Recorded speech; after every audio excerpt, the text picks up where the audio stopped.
नमस्कार। News state का digital platform देख रहे हैं आप और मैं हूं आपके साथ प्रीता उपाध्याय। राजा रघुवंशी हत्याकांड का ये केस दिन ब दिन सुलझने की जगह उलझता जा रहा है। जैसे जैसे दिन बढ़ रहे हैं, जैसे जैसे समय बढ़ रहा है, ये पूरी की पूरी मिस्ट्री अब और भी ज्यादा रहस्यमयी होती जा रही है। एक तरफ पुलिस के सामने तमाम चुनौतियां खड़ी हुई हैं, दूसरी तरफ अब सवाल ये भी खड़े हो रहे हैं कि क्या ये पूरा का पूरा केस कमजोर पड़ जाएगा?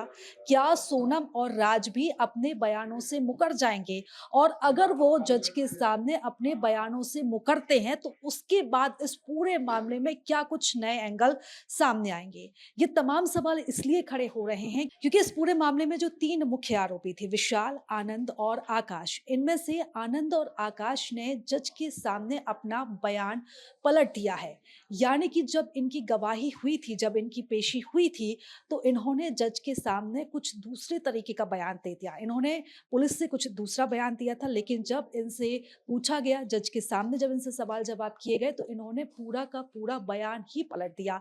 इन दोनों आरोपियों का ये कहना है कि वो इस केस में कहीं से कहीं तक इन्वॉल्व ही नहीं थे, बल्कि उन्हें सोनम की सुरक्षा के लिए वहां पर लाया गया था।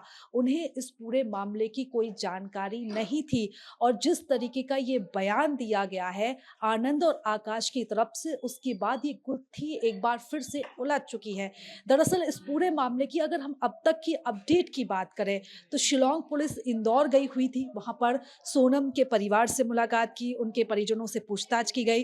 राजा रघुवंशी के परिजनों से मुलाकात की, उनके परिजनों से पूछताछ की गई। इसी के साथ ही सोनम के जो कुछ दोस्त थे उनसे भी पूछताछ की गई और इसी के साथ ही तीन अन्य आरोपियों की गिरफ्तारी हुई है। ये जो तीन अन्य आरोपी हैं, ये सीधे तरीके से इस केस में इन्वॉल्व तो नहीं है, लेकिन इन तीनों के ऊपर ये आरोप है कि वो सोनम के साथ जुड़े हुए थे। उन्होंने इस पूरे मामले में सोनम की मदद की थी। उसमें जो सबसे पहला नाम आ रहा है वो लोकेंद्र का है। लोकेंद्र तोमर ये वही शख्स है जिसका वो फ्लैट था जिस पर सोनम करीब 2 हफ्ते तक रुकी थी। यानी कि राजा की हत्या करने के बाद वो इंदौर वापस आए थे, उस फ्लैट में रुकी थी। उस फ्लैट का जो मालिक है उसे गिरफ्तार किया गया है। उसके बाद शिलोंग नाम का एक दूसरा शख्स जिसे गिरफ्तार किया गया है, इस उसके ऊपर यह आरोप है कि उसने सोनम की सबूत मिटाने में मदद की थी। जो बैग जलाया गया, जो लैपटॉप नष्ट किया गया, जो पिस्टल फेंकी गई, उसमें कहीं न कहीं से दूसरे शख्स यानी इस्लाम का हाथ था।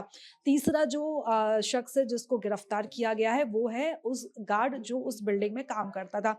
इसके ऊपर भी सोनम की मदद करने का आरोप है। इन तीनों आरोपियों को गिरफ्तार किया गया है। रिमांड पर शिलोंग पुलिस इनको लेकर आई है और अब इनका आमना-सामना भी राज और सोनम से कराया जाएगा।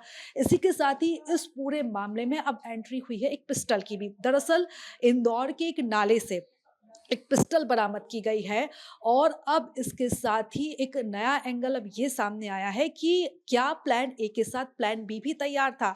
यानी कि जो पिस्टल वाली जो पूरी थ्योरी है वो प्लान ए के तहत थी, यानी कि राजा को पहले पिस्टल से मारने की तैयारी थी और जब ये प्लान फेल हो गया उसके बाद पूरी जो साजिश है वो रची गई। शिलोंग ले जाया गया और मेघालय ले जाया गया और फिर हनीमून के जरिए ये पूरा जो मर्डर था वो प्लान किया गया था। लेकिन अभी भी पुलिस फॉरेंसिक रिपोर्ट का इंतजार कर रही है और उसी रिपोर्ट के आने के बाद अब आगे की कार्रवाई की जाएगी। लेकिन अगर हम इस पूरे मामले में बात करें राजा के परिवार की, तो राजा का परिवार इस पूरी कार्रवाई से कहीं ना कहीं खुश नजर नहीं आ रहा है। अभी भी राजा के भाई ने कई बड़े सवाल यहाँ पर खड़े किए हैं। राजा के भाई विपिन ने ये बड़ा दावा किया है कि इस पूरे मामले में तंत्र मंत्र भी किया गया था।